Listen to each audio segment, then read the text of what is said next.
Hi అండి, నమస్తే. నేను Uma. Welcome to my channel Uma చెప్పిన మాట. ఈరోజు రెసిపీ వచ్చేసి పోహా పీనట్ లడ్డు అండి. అటుకులు వేరుశనగ పిక్కలతో ఇలా హెల్తీగా లడ్డు చేయండి. చాలా టేస్టీగా ఉంటుంది.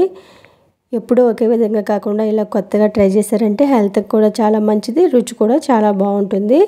ఒకసారి ట్రై చేయండి. ఎవరైనా నా ఛానల్ని ఫస్ట్ టైం చూస్తున్నట్టయితే నా ఛానల్ని సబ్స్క్రైబ్ చేసుకోండి. ఇప్పుడు ముందుగా స్టవ్ మీద గిన్నె పెట్టుకుని ఒక కప్పు అటుకులు వేసుకోవాలి. ఏదైనా కొలతకి ఒక కప్పు పెట్టుకోండి. ఈ అటుకులు మీడియం ఫ్లేమ్ మీద కొంచెం కలర్ మారే వరకు వేపుకోవాలి. కొంచెం క్రిప్సీగా అవ్వాలి అటుకులు. కొంచెం కలర్ మారే వరకు లో ఫ్లేమ్ మీద అటుకులు వేపుకుంటే కమ్మగా ఉంటుంది.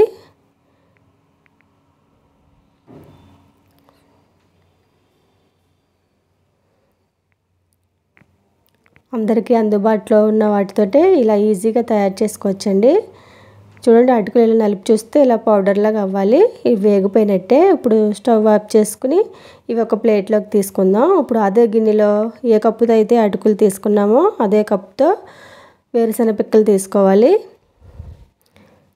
ఈ వేరుశనగ పిక్కలు స్టవ్ని మీడియం ఫ్లేమ్లో పెట్టుకుని కొంచెం దూరగా కలర్ మారే వరకు వేపుకోవాలి. హై ఫ్లేమ్ మీద వేపేశారంటే అవి మనకి సరిగా వేగవు, రుచి అనేది సరిగా ఉండదు. కాబట్టి కొంచెం ఓపికగా స్టవ్ని మీడియం ఫ్లేమ్లో పెట్టుకుని మంచిగా వేపుకోవాలి. ఇప్పుడు వీటిని ఒక ప్లేట్లోకి తీసుకుని చల్లారి పెట్టుకోవాలి. వీటిని పొట్టు తీసేసుకుని పల్లీలని ఈ విధంగా రెడీ చేసి పెట్టుకోవాలి. ఇప్పుడు ఒక మిక్సీ జార్ తీసుకుని అటుకులు పల్లీలు చల్లారిన తర్వాత ముందుగా అటుకులు వేసుకుని కొంచెం బరకగా మిక్సీ పట్టి తీసుకోవాలి. మరి మెత్తగా అయితే అంత బాగోదండి, కొంచెం బరకగా ఉండాలి. ఇప్పుడు అదే మిక్సీ జార్లో ఈ పల్లీలు కూడా వేసుకుని ఇవి కూడా కొంచెం బరకగా మిక్సీ పట్టుకోండి. మరి మెత్తటి పౌడర్లు అయితే అంత బాగోదు. కొంచెం పలుకుగా ఆడి తీసుకుంటే మనకి తినేటప్పుడు పళ్ళకి తగులుతూ మంచి కమ్మగా ఉంటుంది లడ్డు అనేది. ఈ రెండింటిని కూడా ఒకసారి బాగా కలిపేసుకుని పక్కన ఉంచుకుందాం. ఇప్పుడు స్టవ్ మీద గిన్నె పెట్టుకుని అందులో ఒక స్పూన్ నెయ్యి వేసుకుని కొద్దిగా జీడిపప్పులు వేసుకుని దోరగా మాడకుండా దోరగా వేపుకోవాలి. ఇవి కొంచెం వేగుతున్నాయి అన్నప్పుడు ఇందులోనే కిస్మిస్ కూడా వేసుకుని వేపుకోవాలి. మీరు ఇందులో బాదం పప్పు కూడా వేసుకోవచ్చండి. నేనైతే జీడిపప్పు కిస్మిసే వేస్తున్నాను. ఈ లడ్డూలో కిస్మిస్ చాలా బాగుంటుంది. ఇవన్నీ వేగిన తర్వాత ఒక ప్లేట్లోకి తీసుకోవాలి. అదే నేతి గిన్నెలో మనం ఏ కప్పుతో అయితే పల్లీలు అటుకులు తీసుకున్నామో అదే కప్పుతో నిండుగా ఒక కప్పు బెల్లాన్ని తీసుకోండి.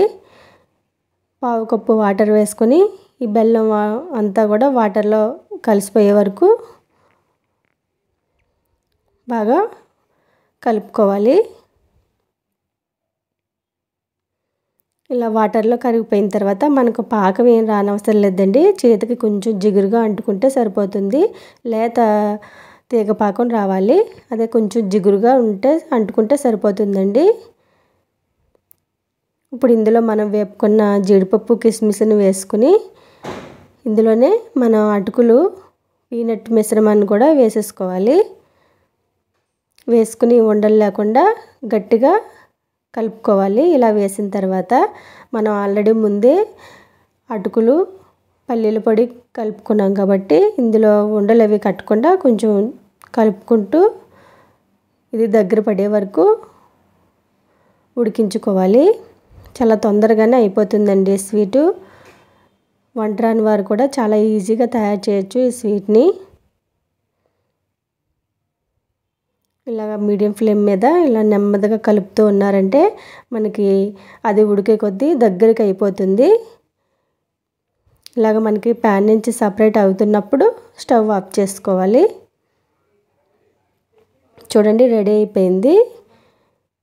ఇలా ప్యాన్ సపరేట్ అవుతున్నప్పుడు స్టవ్ ఆఫ్ చేసుకుని దీన్ని ఒక ప్లేట్లోకి తీసుకోవాలి. అదే గిన్నెలో ఉంచేసామంటే మనకి తొందరగా చల్లారదు.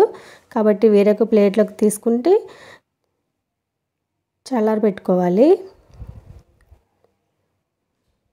ఇది ఎక్కువగా చల్లారకూడదండి, మరీ చల్లారే వరకు ఉంచుకున్నారంటే ఉండలు సరిగా రావు. కొద్దిగా గోరువెచ్చగా ఉన్నప్పుడే ఇందులో ఒక స్పూను నెయ్యి వేసుకుని చేతులకి నెయ్యి రాసుకొని ఉండలుగా చేసుకోవాలి.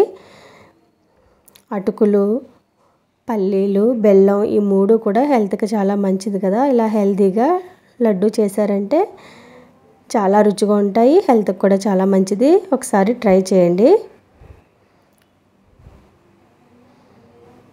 నెయ్యి వేసుకుంటే ఈ లడ్డూలో చాలా టేస్టీగా ఉంటుందండి. ఇలా మీకు నచ్చిన సైజులో చిన్నవి కావాలితే చిన్నవి, పెద్దవి కావాలితే పెద్దవి చేసుకుని ప్లేట్లో పెట్టుకోండి. ఎప్పుడు ఒకే విధమైన లడ్డు కాకుండా ఇలాగా మన ఇంట్లో అందరికీ అటుకులు అందుబాటులో ఉంటాయి కదండి, పల్లీలు కూడా అందుబాటులో ఉంటాయి. ఇలా అటుకులు పల్లీలతో హెల్తీగా లడ్డు చేయండి, అందరూ చాలా ఇష్టంగా తింటారు. ఒకసారి మీరు కూడా ట్రై చేయండి. మీకు ఎలా వచ్చిందో కామెంట్ చేయండి. ఎవరైనా నా ఛానల్ని ఫస్ట్ టైం చూస్తున్నట్టయితే నా ఛానల్ని సబ్స్క్రైబ్ చేసుకోండి. వీడియోని స్కిప్ చేయకుండా చూడండి. మన ఛానల్లో చాలా రకాల కుకింగ్ రెసిపీస్ ఉన్నాయి, అవన్నీ కూడా చూడండి. ఒక లైక్ చేయడం మర్చిపోవద్దు. Thank you for watching.